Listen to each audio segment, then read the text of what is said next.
நாமக்கல் சுற்று வட்டாரத்தில் இருக்கக்கூடிய கிராமப்புற பகுதிகள் இன்றைக்கி எத்தனையோ மனிதர்கள், குறிப்பாக இந்த மிடில் மேன் புரோக்கர்கள், அவங்க போய் சாதாரண மக்களை ஏமாற்றி அவங்களுக்கு ஆசை வார்த்தைகளை காட்டி அவங்களுடைய கிட்னியை இன்னொருவருக்கு டிரான்ஸ்பிளான்ட் பண்ணக்கூடிய விஷயத்தை.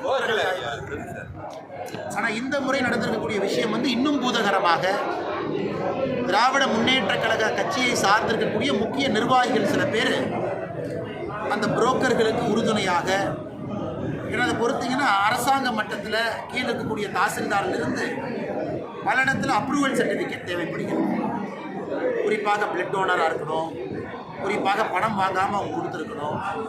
ஆனால் இன்றைக்கி இருக்கக்கூடிய திமுக கட்சியை சார்ந்த நிர்வாகிகள் ஒரு பக்கம் அரசாங்க அதிகாரிகளையும் அவங்களையும் கரெக்ட் பண்ணி, இன்னொரு பக்கம் கிட்னி கொடுக்கக்கூடிய கிராமப்புற மக்களையும் ஆசை வார்த்தைகள் கூறி அவர்களையும் ஏமாற்றி இதை ஒரு ஆர்கனைஸ்டு ட்ரேடாக, இது ஒரு ஆர்கனைஸ்டு ட்ரேட், ஒரு கம்பெனி மாதிரி, இண்டஸ்ட்ரி மாதிரி அவங்க செய்திருக்கக்கூடிய விஷயம் பத்திரிகை நண்பர்கள் மூலமாக கொஞ்சம் தான் வெளியே வந்திருக்கு. Tip of the iceberg.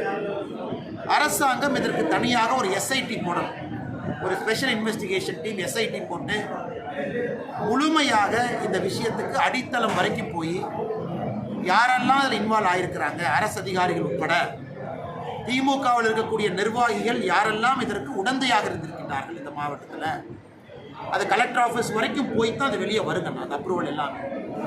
அதனால் ஆட்சி அதிகாரிகள் அந்த மட்டத்தில் தப்பு நடந்திருக்கா, இல்லை அரசியல்வாதிகள் மட்டத்தில் எந்த அளவுக்கு தப்பு நடந்திருக்கு, குறிப்பாக திராவிட முன்னேற்ற கழகத்தை சார்ந்த நிர்வாகிகள் கண்டுபிடிப்பதற்காக ஒரு எஸ்ஐடியை கான்ஸ்டியூட் பண்ணி பத்திரிகை நண்பர்கள் தொடர்ந்து கேள்வி கேட்டுக் கொண்டிருக்கின்றீர்கள். ஆனால் அரசு எஸ்ஐடி போடாமல் முழுமையாக இதற்கான உண்மை வெளியே வராது.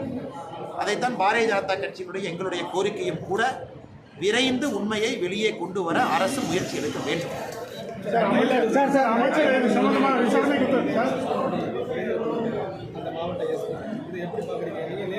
அந்த மாவட்டத்தினுடைய காவல்துறை கண்காணிப்பாளர் அவர்கள் மயிலாடுதுறையினுடைய டிஒய்எஸ்பி ப்ரொஹிபிஷன் டீம் அவரை சஸ்பெண்ட் செய்வதற்கு நேற்று உத்தரவு பிறப்பித்திருப்பதாக டிவி மூலமாக நாங்கள் பார்க்குறோம்.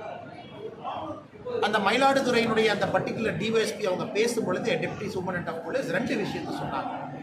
எனக்கு தெரியும், ஒரு சீருடையில் இருக்கக்கூடிய ஒரு அரசு பணியாளர் பத்திரிகையில் பேசக்கூடாது என்பது எனக்கு தெரியும். ஆனால் இன்றைக்கி நிலைமை அதையெல்லாம் தாண்டி போயிடுச்சு. அதனால தான் நானே உங்ககிட்ட பேசுகிறேன். என் வீட்டிலிருந்து அலுவலகம் வரை நான் நடந்து சென்ற பொழுது எந்த பத்திரிகையும் நான் கூப்பிடல, நீங்கள் கவர் பண்ணுங்க நான் கூப்பிடல. அவர் சொன்னது இன்னைக்கு நான் பத்திரிகை நண்பர்களை அழைத்து ஒரு பிரஸ் மீட் நடத்தும் அளவுக்கு நான் தள்ளப்பட்டிருக்கேன்னா, ஆட்சி அதிகாரத்தில் இருக்கக்கூடிய அதிகாரிகள் எந்த அளவுக்கு என்னை துன்புறுத்தி இருக்கிறாங்க. காவல்துறை கண்காணிப்பாளர் அவருடைய அலுவலகத்துக்குள்ளே என்னை கூப்பிட்டு, நீ நிமிர்ந்து நிற்கக்கூடாது, நீ இப்படி இருக்கணும், இப்படி இருந்தால் கையை விரலை உடைச்சிருவேன்னு சொல்கிறாரு. அவர் சொன்னது.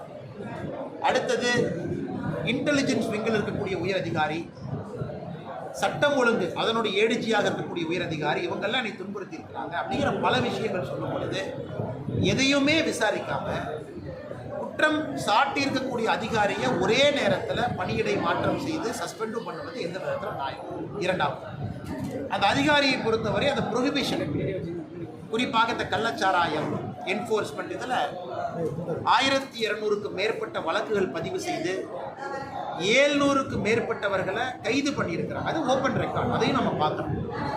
இன்னொரு புறம் இந்த சம்பந்தப்பட்ட டெபுட்டி சூப்பரண்ட் ஆஃப் போலீஸ் இதற்கு முன்பு இது போன நடவடிக்கைகள் யாரும் அரசு எடுத்ததாக தெரியல. அப்படின்னா ஒரு ஹானஸ்ட் ஆஃபீஸராக இத்தனை காலமாக இருந்திருக்கிறாங்க.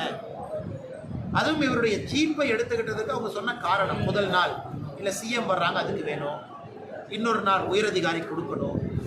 எப்போ தமிழகத்தில் நேர்மையாக இருக்கக்கூடிய அரசு அதிகாரி யூனிஃபார்மோடு ரோட்டில் நடந்து சென்று அவருடைய அலுவலகத்துக்கு போகிறாங்களோ அன்னைக்கு அட்மினிஸ்ட்ரேஷன் கொலாப்ஸ் ஆயிடுச்சுன்னு அர்த்தம். எனக்கு அதை தாண்டி நைட் ரவுண்ட்ஸுக்கு கூட வண்டி கொடுக்காம 2 வீலரில் போய் நைட் ரவுண்ட்ஸ் ஒரு அதிகாரி பார்க்கும் அளவுக்கு அவலம் இருக்குது. மூன்றாவதாக, அதிகாரி ஒரு விஷயத்தை சொல்லியிருக்காரு, அவர் சொன்ன விதம் சரியா தப்பா அது வேற. பத்திரிகை நண்பர்களை யூனிஃபார்ம் அதிகாரி சந்திக்கலாமா? அவரே சொல்றாரு சந்திக்கக்கூடாது தான். ஆனால் வேற வழி இல்லாமல் பத்திரிகை நண்பர்கள் நான் சந்திக்கிறேன். ஏன்னா நியாயத்தை யார் கேட்பாங்க? பத்திரிகை மூலமாக தான் என் நியாயத்தை நான் சொல்லணும். அப்படி இருக்கும் பொழுது குற்றச்சாட்டை எந்த விதத்திலும் கூட ஹேண்டில் பண்ணாமல், ஆராயாமல், உயரதிகாரி ஒரு ஐஜியோ என்னமோ அவங்க லெவலில் ஒரு என்கொயரி நடத்தாமல் ஒரு சாதாரண ஒரு அதிகாரியை சஸ்பெண்ட் பண்ணுவது முற்றிலும் முரணானது. ஏன்னா இவருக்கு அப்பீல் மெக்கானிசம் இருக்குது, கோர்ட்டுக்கு போகலாம், ஸ்டே பண்ணலாம், அது வேற பார்த்துட்டாங்க. ஆனால் மக்கள் இதை பார்க்கும் பொழுது நமக்கு இது நம்பிக்கை கொடுக்கல. அதனால் அரசு, குறிப்பாக முதலமைச்சர் அவர்கள், ஏன்னா அவர் தான் உள்துறை அமைச்சராக இருக்கிறார். தமிழ்நாட்டை பொறுத்தவரை ஹோம் மினிஸ்டர் யாருன்னா அவர் முதலமைச்சர் தான். அவர் நேரடியாக இதில் தலையிட்டு அந்த சம்பந்தப்பட்ட டெபுட்டி சூப்பரண்ட் ஆஃப் போலீஸ் அவர்களுக்கு நியாயமும் நீதியும் கொடுப்பதற்கு உதவி செய்வார். சர்ச்சை ஒன்றும் இல்லை, கருத்து எல்லாமே சொல்லியாச்சு. எல்லாருடைய கருத்தும் பொதுவெளியில் இருக்கு. இதில் சர்ச்சைக்கெல்லாம் ஒன்றுமே இல்லை. எல்லோரும் ஒரே புள்ளிகள் இணைந்திருக்கின்றோம். திராவிட முன்னேற்ற கழகத்தை வீழ்த்த வேண்டும் என்கின்ற ஒரே புள்ளிகள் இணைந்திருக்கின்றோம். அது எப்படி இருக்கணும், வருகின்ற காலம் எப்படி இருக்கணும், தேர்தலுக்கு முன்பு எப்படி இருக்கணும், தேர்தலுக்கு பிறகு எப்படி இருக்கணும், சம்பந்தப்பட்ட தலைவர்கள் பேசுவார்கள். நான் 2 தினம் முன்பு பேசியது நம்முடைய கட்சியினுடைய தலைவர் என்ன பேசியிருக்கிறாங்க அப்படிங்கிறது தான். இதில் சர்ச்சையோ சண்டையோ இதில் எந்த குழப்பமோ இல்லை. எங்களை பொறுத்தவரை திமுக அகற்றப்பட வேண்டும் என்கின்ற விஷயத்தில் ஒன்றாக இருக்கும் பொழுது குழப்பம் எங்கிருந்து வரும்?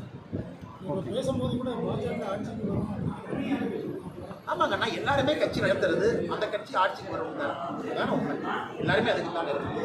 ஆனால் இன்னைக்கு 2026 நாம் அறிவித்திருக்கின்றோம். 2026 யார் தலைமையிலான கூட்டணி, யார் கூட்டணியுடைய முதலமைச்சர் வேட்பாளர் எல்லாமே அறிவிச்சிருக்கோம். அது 2026க்கு மிகச் சிறப்பாக பொருந்தும். அதை 2 கட்சிகளும் ஒன்றாக இணைந்து நம்முடைய உள்துறை அமைச்சர் அமித்ஷா அவர்கள், எதிர்க்கட்சி தலைவராக இருக்கக்கூடிய எடப்பாடி பழனிசாமி அவர்கள் எல்லாரும் ஒன்றாக இணைந்து அறிவிச்சிருக்கிறாங்க. ஸோ 2026 பொறுத்தவரைக்கும் எந்த கன்ஃபியூஷன் இல்லைங்க. அதே நேரத்தில் திமுகவை அகற்ற வேண்டும் என்கின்ற ஒரு ஒற்றை இலக்கில் இருக்கும் பொழுது குழப்பமும் இருப்பதாக நம்ம இதில் குறிப்பாக இன்னொரு பக்கம் பார்த்தீங்கன்னா காங்கிரஸ் கட்சி கருவீரர் காமராஜர் ஐயாவை கேவலப்படுத்திய பிறகு இருக்கலாமா போகலாமான்னு அவங்க சொல்லிட்டு இருக்கிறாங்க. திருமாவளவன் நடத்தக்கூடிய அரசியல் கட்சி மாநாட்டுக்கு அவருக்கே அனுமதி இல்லை, கொடுமை, கொடி நடுவதற்கு அனுமதி இல்லை. கம்யூனிஸ்ட் கட்சிகளுக்கும் அதே பிரச்சனை தான். அவர்களும் இன்னைக்கு அரசு கிரிட்டிசைஸ் பண்ணிக்கிட்டே கூட்டணியில் இருக்கிறாங்க. அது போன்ற குழப்பமெல்லாம் இந்த கூட்டணி எங்கேயும் இல்லை. இல்லைங்க, நீங்கள் கேட்கறதெல்லாம் நான் சொல்லி அப்படியே